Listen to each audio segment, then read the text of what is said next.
അസ്സലാം അലൈക്കും. മീലാദുന്നബി പരിപാടിയുടെ അധ്യക്ഷപീഠം അലങ്കരിച്ച മഹാനവർകളെ, എന്റെ സ്നേഹനിധികളായ ഉസ്താദുമാരെ, മാതാപിതാക്കളെ, പിഞ്ചോമന മക്കളെ, പ്രവാചക സല്ലല്ലാഹു അലൈഹി വസല്ലമ തങ്ങളുടെ ജീവിത ചരിത്രം എന്നത് ചില മിനിറ്റുകളോ അല്ലെങ്കിൽ മണിക്കൂർ, ദിവസങ്ങൾ കൊണ്ട് അവസാനിപ്പിക്കാൻ സാധിക്കുന്നതല്ല.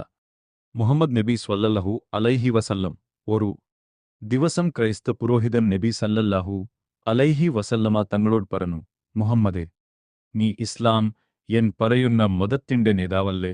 അപ്പോൾ നബി സല്ലല്ലാഹു അലൈഹി വസല്ലമ പറഞ്ഞു, അതെ. പുരോഹിതൻ അപ്പോൾ അവിടെ ഒരു ആഗ്രഹം പ്രകടിപ്പിച്ചു, എനിക്ക് നിന്റെ വിടൊന്നു കാണണം. അതിനു സമ്മതം നൽകി ആ പുരോഹിതനെ നബി സല്ലല്ലാഹു അലൈഹി വസല്ലമ തങ്ങളുടെ വീട്ടിലേക്ക് കൂട്ടിക്കൊണ്ടുപോയി. വീട്ടുമുറ്റത്തേക്കെത്തിയ പോൾ ശാന്തിയുടെ പ്രവാചകർ ബിസ്മി ചൊല്ലിക്കൊണ്ട് തന്റെ വീട്ടിലേക്ക് പ്രവേശിച്ചു. പിന്നാലെ പുരോഹിതനും കയറി. ചെറിയ വീടായതുകൊണ്ട് വീട്ടിന്റെ മുകളിലെ ഈത്തപ്പനയോ പുരോഹിതന്റെ തലയിലേക്ക് തട്ടി. പുരോഹിതൻ ചോദിച്ചു, നിന്റെ വീട് ഈത്തപ്പനയോല കൊണ്ട് നിർമ്മിച്ചതാണോ? നീ എന്നെ വഞ്ചിച്ചിരിക്കുന്നു. നീ ഇത് ഏതൊരു വ്യക്തിയുടെ വീട്ടിലേക്കാണ് എന്നെ കൊണ്ടുവന്നിരിക്കുന്നത്.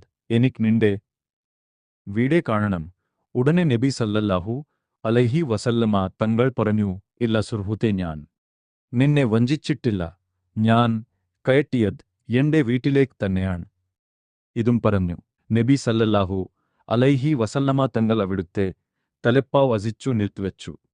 എന്നിട്ടതിൻ്റെ ഒരു തലയിൽ നബി സല്ലല്ലാഹു അലൈഹി വസല്ലമ തങ്ങളിരുന്നു.